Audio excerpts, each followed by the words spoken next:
Today I snuck into the Mecha Mage's lab and found a 100-foot sales gimmick. This is Evolution Toys Dynamite Action, Dai-Guard, and Kokuboger. Dai-Guard comes in a single camshell with all of its parts tucked securely.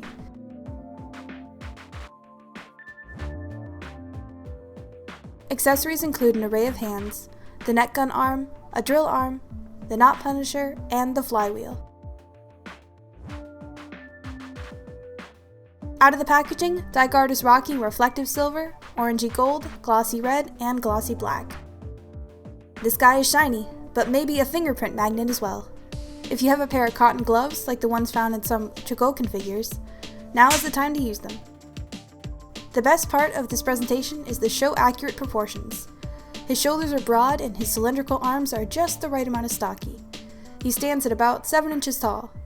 Here he is next to a high grade, master grade, a can of soda, and the Super Ruat Chogokin Dai-Guard. Posability is something. This is a Magnimo toy, which means that its joints are mostly comprised of magnets. It's a very fun gimmick, but it comes at a price. The magnet joints will get weak at some points, and his other joints were never strong to begin with.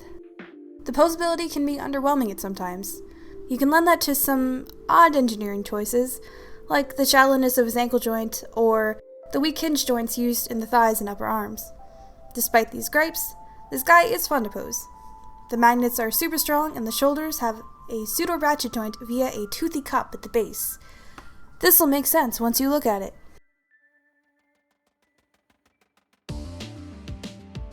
Articulation includes Magnimo joints at the ankle, knee, hip,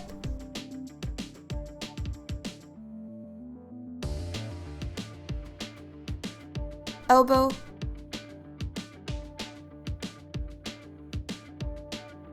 head,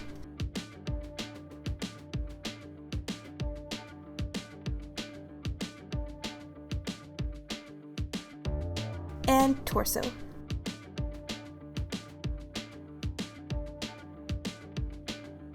The hinge joints are in the upper arms, upper thighs,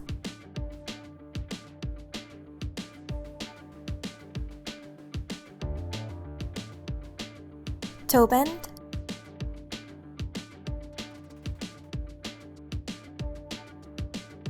and shoulders.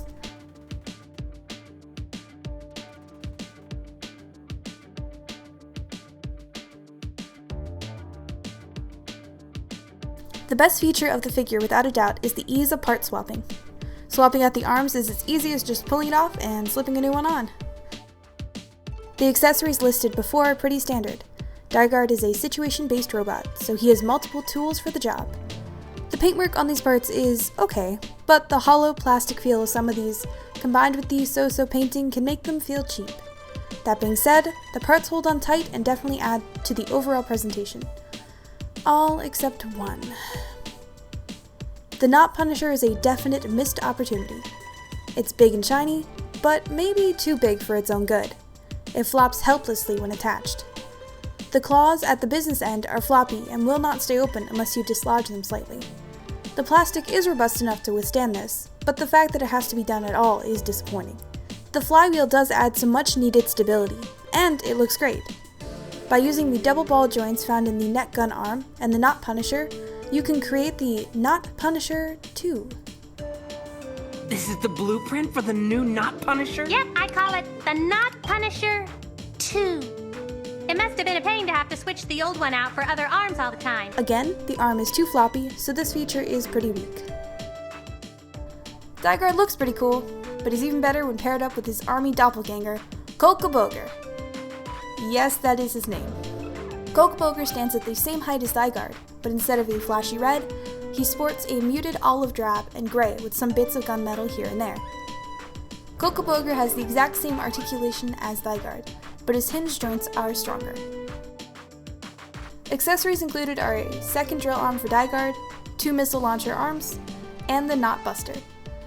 Kokoboger holds them with ease, unlike a certain someone. Together, these two are fun hunks of metal. But are they the definitive Dai-Guard figure? Well, the short answer is no. The long answer is that the Dynamite Action Dai-Guard is a lot of fun, but the SRC release gives you better posability, better accessories, and better overall presentation.